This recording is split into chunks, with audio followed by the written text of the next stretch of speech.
The most dangerous curse in this kingdom is not dragon fire or dark runes.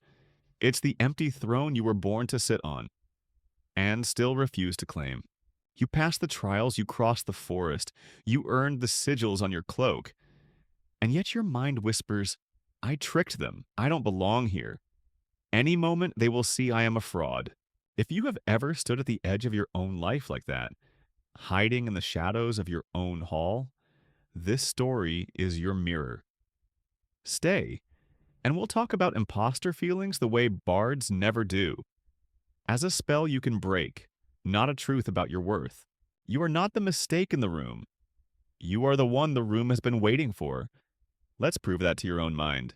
There is an empty throne in the high hall, and everyone is waiting for someone else to sit in it.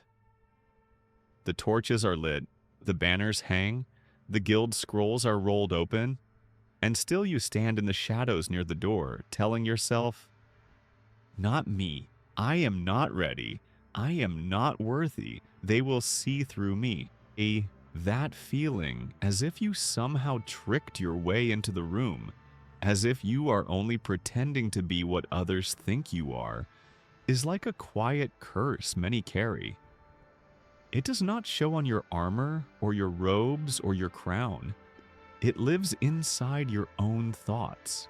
Some call it impostor syndrome, the deep fear that you do not deserve your place, that your skills are a trick, that you are one mistake away from being thrown out of the castle gate.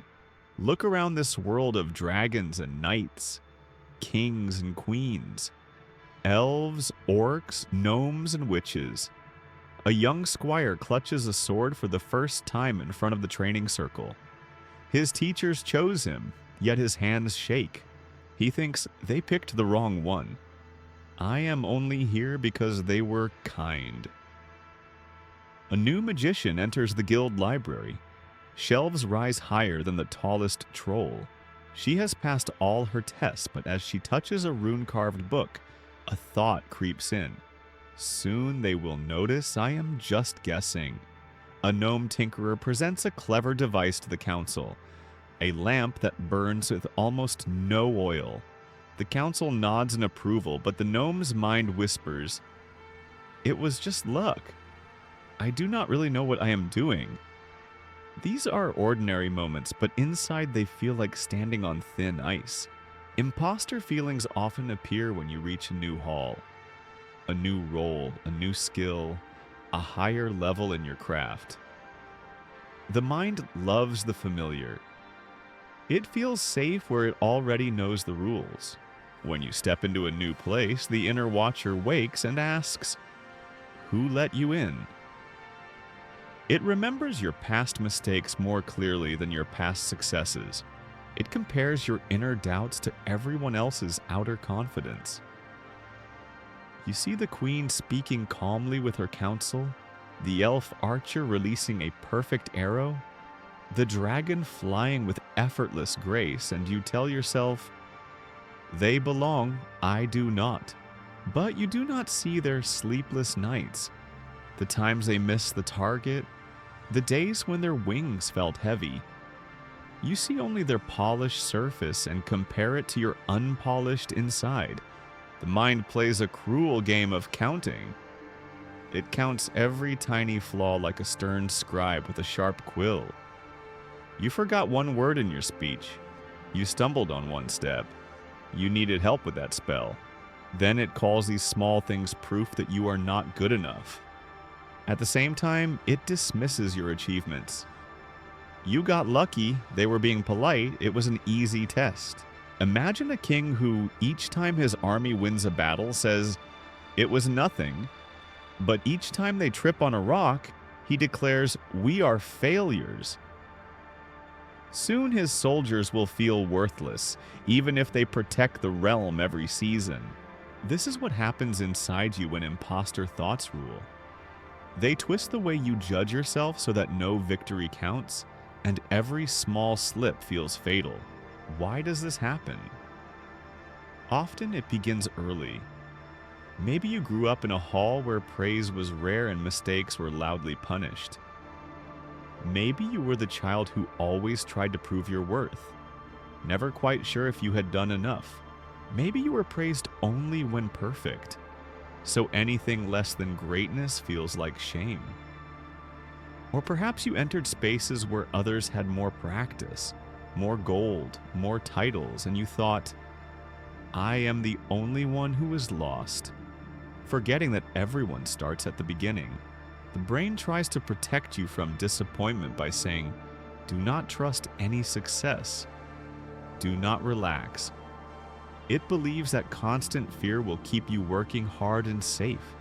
But in truth, this fear chains your hands and weighs down your heart. Picture a stone golem carved to guard a gate. At first it is useful. It stops real danger from entering. But imagine if that golem starts to block you as well, saying, you do not belong in your own home. Each time you try something new, apply to a guild, show your work, speak in the hall, the golem steps in front of you and says, turn back, do not embarrass yourself. Imposter thoughts act like that golem. They pretend to protect your reputation, but they actually protect your fear. They keep you safe from the risk of being seen, but they also keep you far from growth, connection, and your true path. What can you do? One simple truth is this: the empty throne will not fill itself. Courage does not fall from the sky like a dragon's scale. It grows when you sit down while still afraid. Start anyway. Start while your hands shake, while your voice trembles, while your inner critic shouts. When you act despite the noise in your head, you send a new message to your nervous system. I can survive this. I am allowed to be here. Each action is like carving a small new rune on your inner waystone. The first rune might be crooked, but it is real. Think of a young queen, newly crowned. She sits on the throne and feels like a child in borrowed robes. The council watches. Her mind screams, I do not know enough. If she waits until she feels perfectly ready, the kingdom will wait forever. Instead, she chooses one small decision to make that day. She listens, asks a question, then speaks. It is not perfect, but it is hers. That night by the hearth, she remembers not only her anxiety, but also the fact that she did the work anyway. Over many days, these memories become a quieter truth beneath the shouts of doubt. You can help yourself by speaking your fears aloud to safe people. In the Mage Guild, apprentices sometimes gather after long days of study. One confesses, I keep thinking they made a mistake letting me in. Another says, you too? I thought I was the only one. Suddenly, shame loosens its grip. The imposter feeling feeds on silence. It grows in secret. When you discover that even the elf master, orc warrior, or royal advisor has felt the same, you begin to see that this is not a mark of your failure, but a common part of growth. Even dragons once took clumsy first flights. Learn to collect evidence the way a careful record keeper does. Instead of dismissing your successes, write them in your memory with care. I helped my guildmate understand that spell. I finished my task on time. I showed kindness to someone who was struggling. These may seem small, but they are proof that you are contributing, learning, and showing up. When the inner voice says, you have done nothing to deserve this, answer it with the facts. You're not boasting, you are balancing the scale.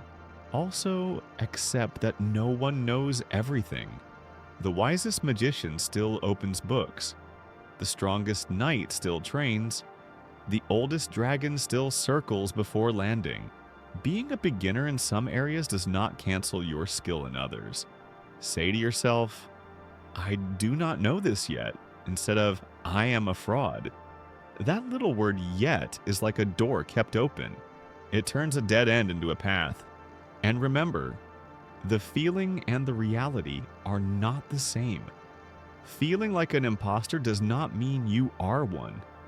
Many truly skilled people are the most likely to doubt themselves because they see how wide the sky is. They see how much there is to learn. Meanwhile, those who know little sometimes feel very sure. So do not use your doubt as proof against yourself. Use it as a sign that you care, that you want to do well. Care can guide you, but do not let it sit on the throne. Let practice, values, and honest feedback sit there instead. In the end, the empty throne inside you is not about ruling others.